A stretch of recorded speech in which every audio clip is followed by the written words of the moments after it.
बिहार विधानसभा चुनाव का परिणाम आ चुका है। अब सबको पता चल गया है कि कौन कहाँ से जीता है और इस वक्त बिहार में जो है वो जश्न का माहौल है, उत्सव का माहौल है।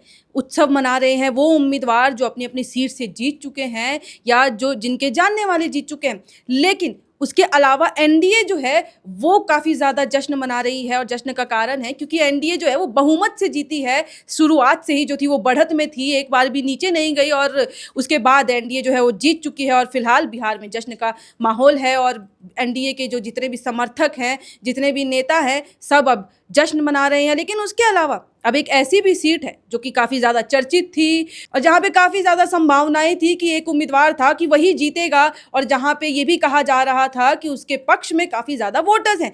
लेकिन उससे परे जो वहाँ का परिणाम आया है वो काफ़ी हैरान करने वाला है और वो सीट है महुआ की सीट। उस सीट पे अब आपको पता है कि कौन है, उस पर तेज प्रताप यादव जो थे वो खड़े थे जेजेडी की ओर से और उनके अगेंस्ट में जो लड़ाई कही जा रही थी कि वो आरजेडी की ओर से लड़ाई की जाएगी मुकेश कुमार रोशन के साथ।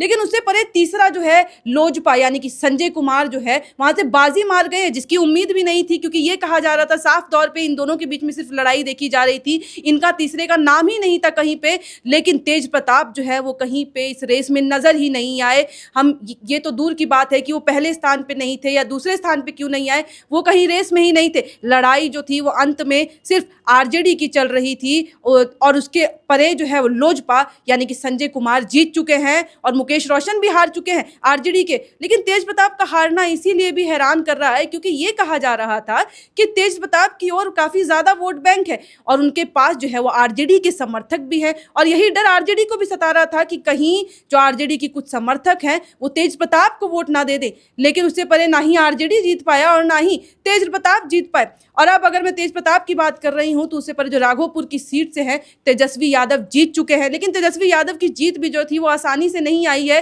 क्योंकि उनके अगेंस्ट बीजेपी के उम्मीदवार थे और तेजस्वी कभी ऊपर आ रहे थे कभी नीचे आ रहे थे। शुरुआत में हालांकि तेजस्वी नहीं थे कहीं, लेकिन उसके बाद कुछ रुझानों के बाद तेजस्वी ऊपर आते हैं और अंत में जो है तेजस्वी यादव राघोपुर सीट से जीत गए हैं। लेकिन आरजेडी को एक बहुत बड़ा झटका लगा है। क्यों झटका लगा है? क्योंकि ये कहा जा रहा था कि आरजेडी के पास समर्थक बहुत है, आरजेडी बहुत अच्छा प्रदर्शन कर पाएगा। लेकिन उससे पहले जो है आरजेडी बिल्कुल अच्छा प्रदर्शन नहीं कर पाई है। एनडीए ने बढ़त से जो है वो जीत हासिल कर ली। महागठबंधन में कांग्रेस भी थी, कांग्रेस का प्रदर्शन भी बेहद खराब रहा क्योंकि देखिए आरजेडी जो थी वो 135 सीटों पे थी, लेकिन उसमें से मात्र 25 सीट ही जो है वो आरजेडी निकाल पाई, अपने नाम कर पाई। तो ये अपने आप में ही बहुत ही ज़्यादा जो है वो विफल होने वाली बात है क्योंकि आरजेडी ने इतना खुद एक्सपेक्ट नहीं किया होगा, महागठबंधन ने नहीं किया होगा।